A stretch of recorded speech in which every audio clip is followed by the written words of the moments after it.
we'd like those to be straight. Okay, we're gonna do the same thing on this end. It's gonna kind of go straight down. Hopefully terrible. Same. Unbelievably bad. Okay, well, ideally that would have been better, but now what we're going to do is just take this. It's a little modeler's pliers, but you can use any kind of needle nose, and I just cut these chunks out. And the thinking is they're going to break at that little scored area there. Doesn't always happen. If you're not as concerned about how it looks, you can just totally hack away at this. You don't need to pre-score it or anything, but I try to, you know, the whole case cracks on occasion otherwise, so I try to minimize the cracking. And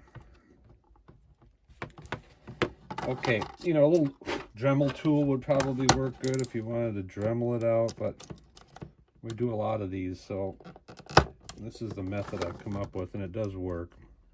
You want to be careful not to cut your tape, obviously. We'll just clean up these edges a little bit.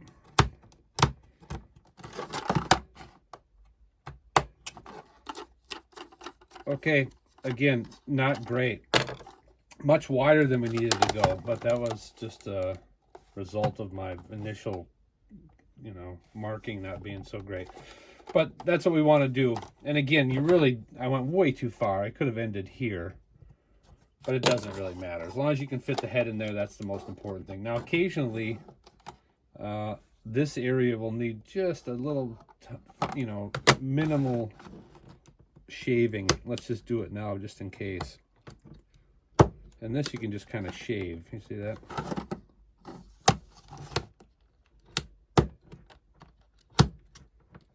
Alright, but just to be safe, we'll pre-shave it. Okay, so there's our tape. And again, it's a major improvement, not so much in cartridge, but in tape quality. Look at the difference of those two. This thing's essentially new. Alright, let's get that in, see what happens. Okay, I just went and grabbed an SS-100. This hasn't been gone through yet. But I thought they were suspiciously close to one another, and they are pretty close, but there are some subtle changes here. Mainly, there's no foot switch jack, which is odd. You'd think a 300, 3 times better than the 100, should have, you know, at least a foot switch. You know, initially when I got this, I thought, oh, that's, you know, they've made that so you can put your foot switch in there. But they don't even give you a jack for it. And then I thought, oh, maybe you can store tapes in it, but it's pretty tough. You can, without a case, get a tape in this way, so you could store some tapes in there, but it's pretty tight. Anyway, surprising. But there's 2 mic inputs, and they're both have their own volume control as opposed to just a single volume control for the input here. That's about it. You know, they've gotten rid of the A through F and went 1 through 6, which makes a lot more sense. Got rid of the slow and fast, which, you know, kind of nice to know, but whatever. Otherwise, same light, same switch. It's basically that unit minus a foot switch and with 2 volume controls in a much bigger package. But let's open this up and take a look at it. I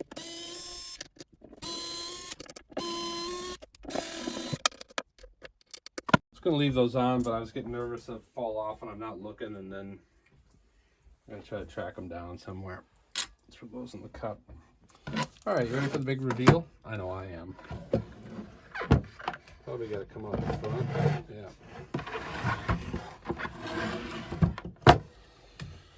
Well, it isn't anything exciting, and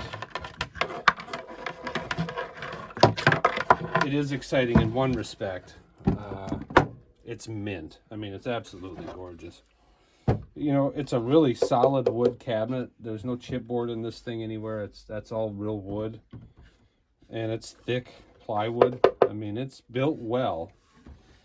Tolex is wrapped around nicely, neatly trimmed. I mean, they built it really well. This is a heavy box that we're holding on to. But in reality, it's basically the same unit. They've even kept the same width as the original lunchbox. You see that? And they've just, the faceplate goes a little longer to accommodate that other thing. But otherwise, this is identical.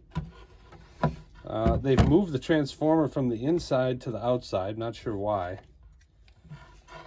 So, you know, let's all kind of agree, I guess, that it's not a technologically outstanding machine. But let's also just revel in the condition of it. I mean, this thing is gorgeous. Look at the little rubber snubber for the stuff to go through. The locking thread locker is still just beautiful on all the threads. I mean, this thing is absolutely mint.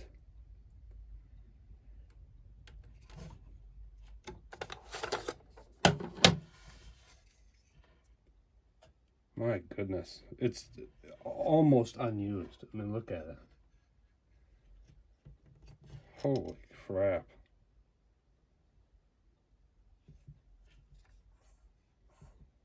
Belt looks like it's in good shape. There's no way to date this. It says date here, but it's a T, so, you know, I don't know what the date code was for a T. It'd be interesting to know when it was made. Let's see if there's anything on the cord. 70, 78, which is roughly the same era as the other one. So maybe they just offered a few different styles, but I don't know if you can see that or not, but 78 is visible on the cord.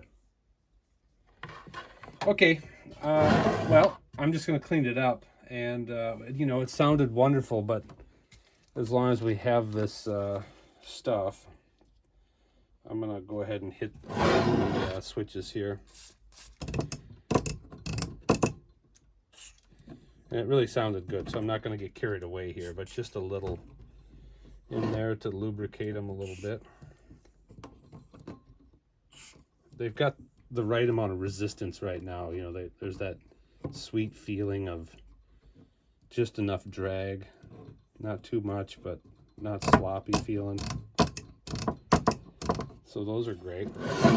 Now I'll just grab a little Q-tip and clean up those heads.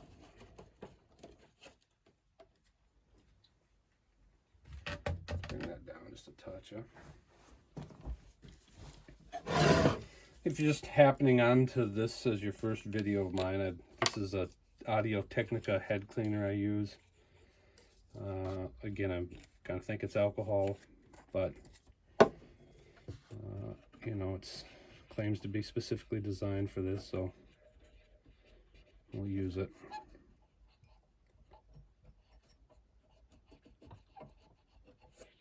I mean, there's nothing to come off of these heads, and there's nothing coming off of these heads. I mean, this machine is as nice as it can get. I'm kind of, you know, building a Noah's Ark of tape echoes over here. I like to have one of everything, and this is the only one of these I've ever had. The only one I've ever seen.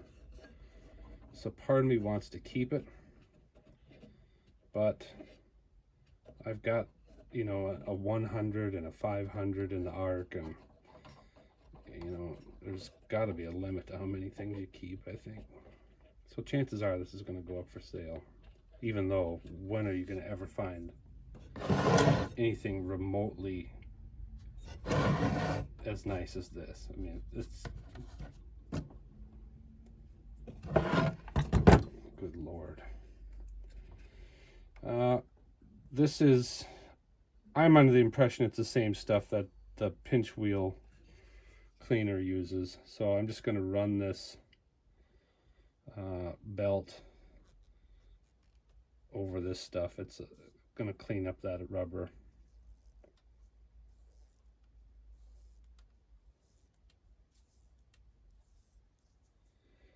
you know, that's not that important, but just to get some grime off of it.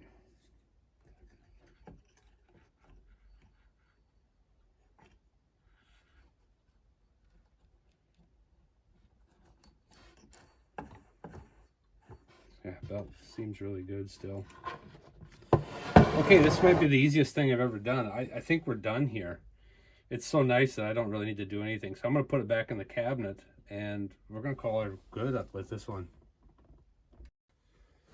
Okay, let's do a quick demo on this thing. And I mean, it's going to be quick. Let's just run through it, and I'll show you a couple things here. I'm going to include this tape with it. This is an original one that I was holding up during making of that tape. And, you know, it's a vintage old school tape. It shows some life. But one cool thing about these old tape echoes is, first of all, what am I doing talking to that mic?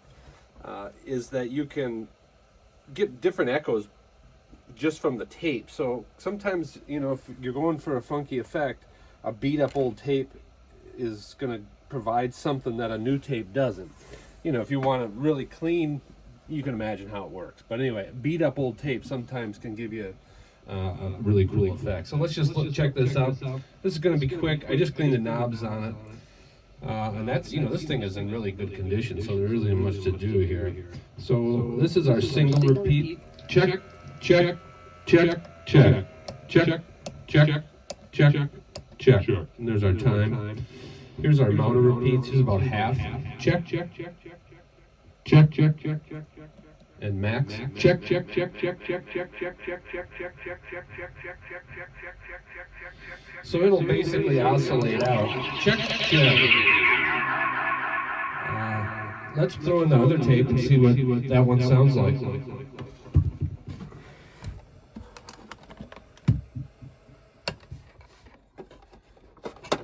I'm going to do it blind, if at all possible. Oh, blind. Got it. All right, this is the old tape. Check, check, check, check, check, check, check, check, check, check, check, check, check, check, check, check, check. This one, you know, man, this thing sounds really warm and nice, actually. Check, check, check, check, check, check, check. It doesn't have quite the same amount of oscillation, if you notice that. And that's because I think the foam needs to be built up a little bit behind the tape. I've shown that in a couple other videos. Let me pull this out and I'll show you what I'm talking about here.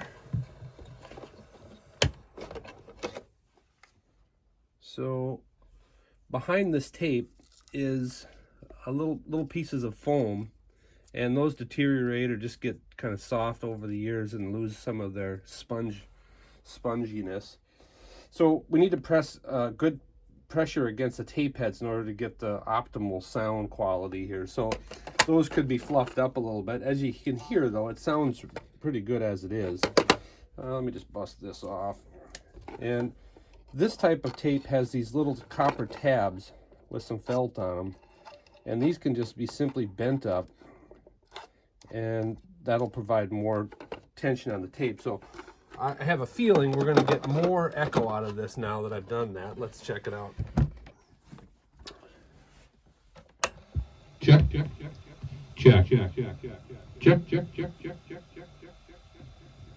check, check, check, check, check, check. You know, we may have gotten less echo. Let's pull it out one more time. I tried to get away doing that kind of quickly there, but I'm going to grab this needle nose and I'll show you the best way to do this. You see how I've just kind of bent them up at an angle? So really the tape is only being pressed against the head at this point right here. So let's get in here. We'll pull this tape out a little bit. And then I'm going to bend these up, but also flatten them out. So again, hopefully we're going to make the best contact with the head that we can. All right, we'll just kind of feed that back in. Let's see what that does. Oh, baby, give it to us. Max echo. Check, check, check, check, check, check, check. One. I think it's worse. Check. One. Oh, it is worse. All right, let's try it again. Hey, you know, it's trial and error, people. Heavy on the error. All right, we're gonna try just kind of bending them this way, but a little bit up.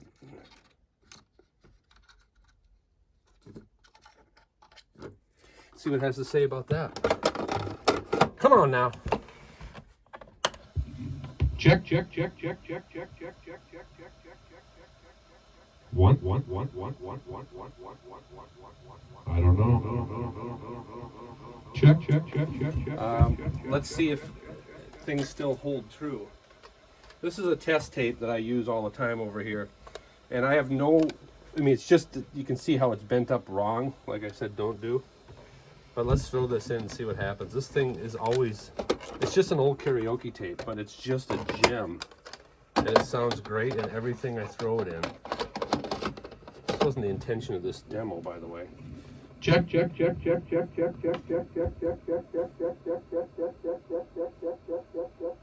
just hear the difference? I mean, that thing, I don't know why that tape is so great. But this one's staying with me, obviously. All right, let's try her again. We're gonna just go radical bend like that test tape is. One more time. Check. You know, it's not bad at all. I think it was better before he started bending around, but I'm gonna leave that to the next guy, and it might even be me, because again, I don't know if I really want to sell this. I think I'm gonna list it. Here's one. I just jammed some foam in this one. Do you see that? Nothing on this side. Some big, way too big a piece of foam jammed in there. Let's listen to this tape. Check.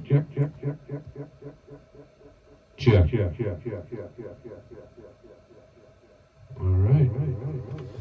You know, we're kind of consistent here. Now, there are little tiny pots in there that I probably could have adjusted, but I thought we were having pretty good echo, and we are. I mean, it sounds great. It's just not oscillating out to the point of ridiculousness. So, you know, if a person really wanted to, you could tweak those little internal pots to get this thing, you know, oscillating out at this point, basically. But we're going to leave it like that, because for most intents and purposes, this is about as much echo Check. as any person's really going to need. Check. So, I think we're sitting pretty good. All right, that's it, people. It's an SS-300. First one I've ever seen. Never seen another one. And don't really think I want to see it go right away. I like having my little collection over here, but I'm going to list it. Probably for more than it's worth. And, you know, hopefully it sits up there for a while and I get to enjoy this thing. I'll throw that in, like I said. You can add a little foam to that and really freak out. All right, thanks for checking them out, people. Keep rocking vintage gear. Go easy.